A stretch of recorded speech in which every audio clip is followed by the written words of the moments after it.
Ladies and gentlemen, it is time. That is right. Vikings Packers round 1 in the not so frozen tundra of Lambeau Field. Yeah, actually around here it's supposed to be a pretty nice weekend for all things considered. Temps right around 70 or so, and imagine pretty much most of the same. So it's about a perfect weekend for a little bit of football. And for a potential early step on the NFC North, which is the most important thing here as of right now. So without further ado, let's go ahead and get into this. So yeah, the reason why I say that this is a very important matchup is because, again, it's a divisional matchup. Whoever wins this has that win in their back pocket for the NFC North, which could be important come Week 17, Week 18, when there may be playoff berths on the line, seeding on the line. I mean, who knows? That's why these games in September are just as important as games in November and December. Because one loss or one bad week could completely change the outcome of a season. Trust me, as a Vikings fan, we all know that. Not to mention, too, injuries. Yeah, they're starting to kind of pile up for everybody now. Probably the most notable one, at least in Green Bay's terms, is Jordan Love, who may or may not come back this week. We probably won't know until Sunday. But if I'm a betting man, and if I'm the Packers, I personally would not rush it. I'm not even just saying that because, I'm a Vikings fan. Of course I want them to lose. But it's like one of those things where this is just one game at the end of the day. Packers are going to be in the playoff hunt regardless if they win or lose this one. But it's more so down the line. Because if you try to rush Jordan Love back and he gets hit by Van Ginkel, he gets hit by Turner, he gets hit by Bernard, Tillery, Ivan Pace if he's playing, if not Kamu Grugier-Hill, who knows, then you might be looking at some more long-term issues. Granted, I will say Malik Willis actually looked pretty damn good, and the Packers might be bringing it back to the days of Amon Green. That's right, ladies and gentlemen. Key number 1 is slow down that run game, because last week I think they rushed the ball probably 50 times between Malik Willis and, Josh Jacobs, I should say. Even though Jonathan Taylor had a pretty good game too here, but Josh Jacobs was feasting. So yeah, I mean, like I say, granted, I will say also the Packers were going up against a Titans team that wasn't all that, let's just say, yikes, down there in Tennessee. But I'm just going to leave it at that. We'll preview that when we get there. But it's not been a good start if you're a Titans fan. So yeah, like I say, the Packers have a run game, but they also have some injuries. And obviously, like I say, with Malik Willis literally, being there 3 weeks into training camp and, only being there like 2 weeks before the season began, obviously they probably don't have a lot set up for him. But with all that said, though, he's still an NFL quarterback. Matt LaFleur knows how to utilize what he has. I mean, LaFleur, KOC, Shanahan, I mean, they all came from the same tree. So I actually heard a joke or a rumor or maybe something kind of funny that potentially by the time the NFL, progresses over these next few years, it's probably going to be, nothing but McVay disciples coaching on the sidelines. I mean, hey, the formula's worked so far, develop what you got around you, play to their strengths and stuff like that. And right now, the Packers have one hell of a run game. But, of course, you also got to worry about guys like Dontavian Wicks, Romeo Doubs, Jalen Reed. I mean, while they don't necessarily have what you would consider big-name receivers, they can still get the job done. However, though, I still don't know how I feel about the Packers yet because, again, they're a very young team. very raw team. And the first half of last year was just an absolute dumpster fire. Second half of the year last year was lightning in a bottle. So will the real Green Bay Packers please stand up? That's all I'm going to ask there. But yeah, neutralize the run game. Force Malik Willis to beat you. Can he beat you? Sure. Any quarterback can beat any team on any given day. But I want to see him actually go out there and do the thing. Don't make it easy. And also, flipping it over to the other side here, how will KOC scheme around the Packers defense? So yeah, the Packers got a new D coordinator this year. Gone are the days of Joe Barry's Swiss cheese style of defense. And now the Packers have I'd say a pretty decent defense. I really don't know exactly the rankings and stuff like that. But the key is, how are we going to attack it?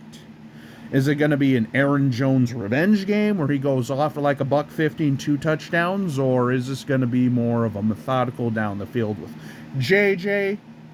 Addison is sounding like he's returning. If not this week, definitely next week, I'd guess. But he's finally back practicing a little bit.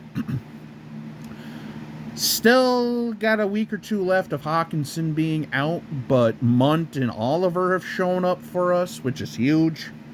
And yeah, I mean, like I say, Jalen Naylor might be the key factor yet again. I mean, he's gone off already. I mean, he has a touchdown in every single game this year already. So, boy, I'll tell you what, once this offense gets back to full strength and we get Hawkinson back, we get Addison back, I'm going to really look forward to that come, Halloween going into November and December. Because that is going to be fun to watch. But, like I say, though, we still have to face a pretty good Packers defense. I mean, they do have some holes in spots, but, like, Quay Walker is good. Kenny Clark, I mean, he's been wrecking our defense, or, our offensive line for years now. Lucas Van Ness is a pretty good pass rusher. Preston Smith is still, a Packer. Like 8 years later, and he still knows how to get it done. I mean, don't sleep on the Packers defense, is what I'm trying to say here. And we'll also see if Jair Alexander is actually prime Jair Alexander or whiny baby back bitch Jair Alexander. Because if he's that one, the latter, not the former, JJ, Addison, Naylor, whoever, they're going to feast on Jair. But if Jair is actually that shutdown guy, it's going to be a long day. Because, well, that's kind of what Jair Alexander is anymore. He's like a boom or bust. But when he's on, he's on. Like, he is one of those shutdown type of corners if he can, get his game underneath him. But, yeah, I mean, like I say, we'll just kind of wait and see there. But, yeah. This game is going to be intense. This game is going to be fun. I mean, it's Vikings. I mean, it's Packers. It's border battle. It's a rivalry game. It is the rivalry game if you're a Vikings fan. Twice a year, every year. Because it's not even just about the game. I mean, hell, most people in my, in the area of both Wisconsin and Minnesota know plenty of fans of their team and plenty of fans of the other team. I mean, let's be honest here. I know several Packers fans, and I bet there's a lot of, Vikings fans in Green Bay that a lot of people know about and hang out with and stuff like that. So this is one of those rivalries that is fun to watch. And especially now that Aaron Rodgers is no longer in Green Bay, his smug demeanor, but like I said, I've only mentioned that several times at this point. I don't think I need to beat a dead horse, but regardless, this is going to be a massive game. Oh yeah, and of course, special teams, if you want to keep doing your thing. That'd be greatly appreciated because I want to see now what Will Reichard can do in the elements. Because he didn't have to kick a field goal in New York.